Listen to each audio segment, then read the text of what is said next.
Celles et ceux qui me suivent sur YouTube depuis quelques temps savent que je commence souvent mes décryptages par un commentaire sur le titre de l'épisode et les auteurs.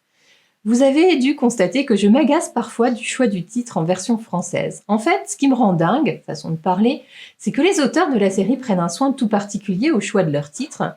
Ils y mettent du sens et c'est souvent super bien pensé.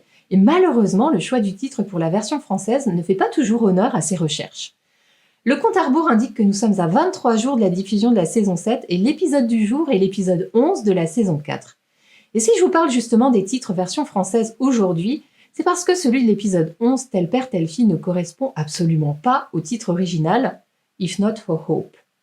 Le titre anglais, que l'on pourrait traduire par Si ce n'est pour l'espoir, reflète le fait que tous les personnages sont au plus bas, il ne leur reste en gros que l'espoir.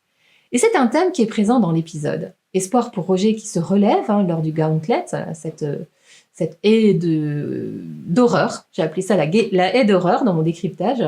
Espoir pour Brianna qui trouve un allié en la personne de Lord John. Espoir pour Claire et Jamie qui parviennent à se retrouver enfin. Le choix du titre français n'est pas totalement déconnecté de l'épisode, mais ne reflète que la fin de l'épisode, lorsque Claire dit à Jamie que Brianna lui ressemble, lorsqu'elle dit des choses qu'elle ne pense pas sous le coup de la colère. Et ce n'est pas le titre qui m'irrite le plus. Celui que je n'ai toujours vraiment pas compris, c'est celui du deuxième épisode de la saison 3, l'Histoire en marche. Il s'agit de l'épisode du gris bonnet, Jamie en ermite et Claire en train d'essayer de sauver son mariage avec Frank, sans succès. Le titre de la version originale est Surrender, qui peut se traduire par reddition, et les producteurs expliquent très bien le choix de ce titre par rapport à l'ambiance et aux intrigues de l'épisode. Écoutez.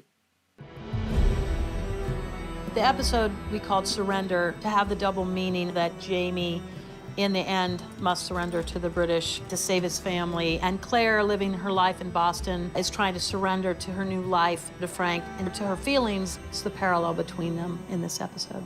Alors voilà, je ne sais pas pourquoi nous nous retrouvons avec l'Histoire en marche, alors que Surrender est si facile à traduire en français.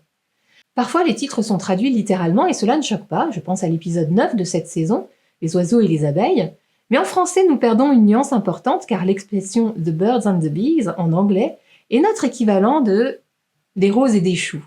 C'est l'expression utilisée pour la fameuse discussion « comment on fait des bébés ». Ce qui image plutôt bien l'épisode où Brianna finit par dire à Claire ce qui lui est arrivé à Wilmington et lui révèle sa grossesse. Dans la saison 2, je trouve dommage aussi de ne pas avoir mieux gardé l'idée du titre de l'épisode 3, « Useful Occupations and Deceptions ». Il s'agit en fait de l'assemblage des titres de 2 chapitres du tome 2. Chapitre 11, Useful Occupations, en français, le traducteur a mis « le besoin de se rendre utile », et le chapitre 13, Deceptions, et en français, Mensonges et tromperies. Alors que la version française nous propose la partition de musique, qui correspond plus ou moins au titre français du chapitre 15, où la musique joue un rôle.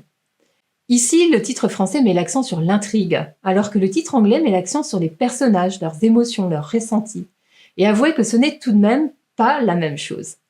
Je pourrais poursuivre un peu cette liste, mais en fait, dans mes décryptages, si j'ai un commentaire à faire sur le titre, je ne me gêne pas de le faire.